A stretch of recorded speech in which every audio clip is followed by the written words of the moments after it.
Hospital आहे एक शास्त्रीनगर आणि एक रुक्मिणीबाई. गेल्या अनेक दिवसापासून तिथे अनेक घटना घडतायत. महापौर मॅडमनी स्वतः पण रुक्मिणीबाईमध्ये व्हिजिट केली. त्या व्हिजिटमध्ये जागेवरती डॉक्टर नसतात, कर्मचारी नसतात.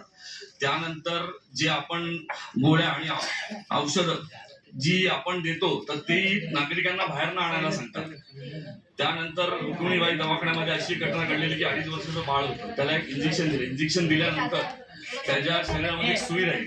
ती आपल्या डॉक्टरांना आणि नर्सेसांना समजली नाही. सर्वात मोठी शोकांकित आहे. त्यानंतर शास्त्रीनगर रुग्णालयामध्ये आपण बघितलं असेल की एक 17 वर्षाच्या मुलीला प्रेग्नन्सी टेस्ट पॉझिटिव्ह दाखवण्यात आलेली. तर अशा ज्या घटना घडतायत तर वारंवार आपण प्रशासनाला सांगतोय, पण प्रशासन याच्यावरती गांभीर्य कुठलंच घेत नाहीये.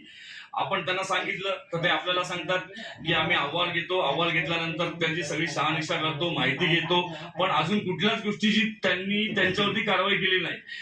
त्यानंतर आपण करोडो रुपये खर्च करून जे 11 अँब्युलन्स घेतल्या, अँब्युलन्स घेतल्यानंतर पण तिथे कल्याण डोंबिवली महानगरपालिका क्षेत्रामध्ये कोणाला घेऊन जायचं असेल तर तिथे पैसे मागितले जातात की 1500 रुपये तुम्ही द्या तर तुम्हाला आम्ही तुमचा पेशंट घेऊन जाऊ. अशा सगळ्या गोष्टी ज्या घडतायत तर त्याच्यावरती प्रशासनाचा कुठलाही आळा नाहीये.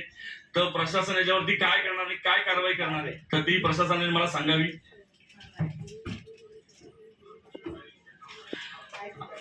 नाही, अजून एक विषय की ह्या ज्या घटना घडतात, आता आपण बघितलं असेल सन्माननीय सदस्य रमेश शेठ म्हात्रे यांच्या बरोबर जी घटना घडली, डॉक्टरांना मारहाण केली, त्याचं समर्थन आम्ही नाही करते, पण त्याच्या मागची वस्तुस्थिती आपण बघितली का? नाही बघितली. पण त्यांच्यावरती कारवाई झाली. मग जे कर्मचारी आणि जे डॉक्टर आहेत त्यांच्यावरती कारवाई काय केली जाते? आज त्या लहान बाळाच्या शरीरामध्ये एक सुई राहते ती आपल्या डॉक्टरांना आणि कर्मचाऱ्यांना समजत नाहीये.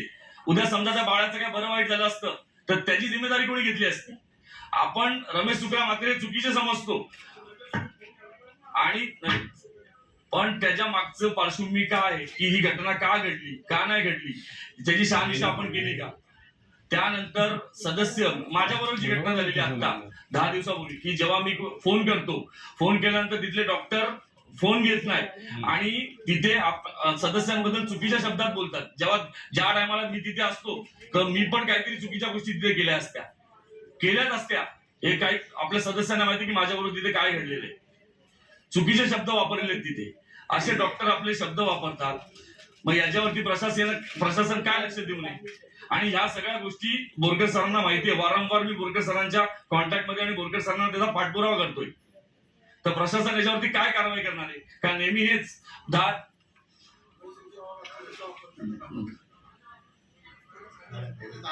माहिती आहे सगळ्यांना अशा सगळ्या गोष्टी होत आहेत, त्याच्यावरती प्रशासनाचं कुठलं लक्ष आहे का?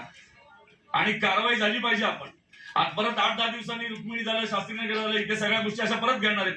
आज करोडो रुपये खर्च करून आपण औषधं आणतोय, पण नागरिकांना तिथलं सांगितलं जातं तुम्ही बाहेर ना घेऊन या आणि पैसे मागितले जात आहेत तिथे की तुम्ही बाहेर ना आणणार असेल तुम्हाला आम्ही देतो, आम्हाला पैसे द्या. या सगळ्या गोष्टी तिथे घडतायत. आज अँब्युलन्स घेतल्यात आपण, 11 अँब्युलन्स आहेत. अँब्युलन्स घेतल्यानंतर पण तिथे आपल्या नागरिकांसाठी कल्याण डोंबिवलीला अँब्युलन्स उपलब्ध नाही होत आणि तिथे प्रायव्हेट अँब्युलन्सला लगेच त्यांचा कॉन्टॅक्ट नंबर देतात आणि त्यांच्याकडनं 1500 रुपये घेतले जातात. या सगळ्या गोष्टी ज्या चालल्यात त्या चुकीच्या आहेत. याच्यावरती प्रशासनाचं कुठलंही अंकुश नाहीये. तर माझी प्रशासनाला आणि आपल्याला विनंती आहे की याच्यावरती आपण कठोर कारवाई करावी.